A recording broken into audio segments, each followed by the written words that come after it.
Alex. Alex is my littlest guy that I teach, and he has just taken off. I mean, just absolutely, positively just taken off. I get kind of not uneasy teaching 5- and 6-year-olds, but they've got to have a true commitment to do it, because sometimes they can be kind of squirrely. They'll forget their homework, they'll forget their books at home. And Alex, when he came about 2 years ago, I'm like, okay, he's been along young, let's see how he does. We'll, sort of test it out here. But every week he would come and he'd plop down, and even before I could say, hello, Alex, he'd just start whipping out his piece. I'm like, oh, okay, lesson has started. And so I turned the page and I'd start teaching him this. He's like, I already know that one. And he'd play that one. And I'm like, okay, well, let's go do this one. I already played this one too. And I'm like, oh, okay, how far did you go in your lesson book this week?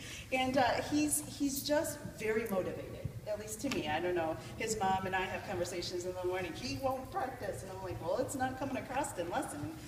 He's very motivated, he's just very fun to teach. I mean, we go back and forth, and he's like, well, I was looking at this piece, and it's like 8 pieces above where he is. He's like, I have a question about that. And I'm like, well, we're not quite there yet. Let's give it a couple of weeks. But he's just very inquisitive, very asking a lot of questions, and it just tells me that he's thinking about what he's playing. He's not just playing the notes on the page. He's really thinking about what he's playing and how it applies to the next 10 songs after the song that he just played. And so he's my 9 o'clocker in the morning, Saturday morning, and it's so fun to have a fun student at 9 o'clock in the morning when I'm like, okay, I'm not even really awake yet. So Alex, are you ready, buddy? Are you ready? Okay. Alex is going to be playing Red River Valley for us and Little Waltz. So everybody welcome him.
right, good job, Alex. The difficult part about having an advanced player like Alex, so young, is that they still have little hands. We had to way modify Alex's last piece because some of the chords and some of the interval jumps that he had to do, he just couldn't do it because his hands were so tiny. And so we switched up some of the notes and we changed it just a tad so that he could play it successfully, and I think he did a great job. Great job. All right, so our next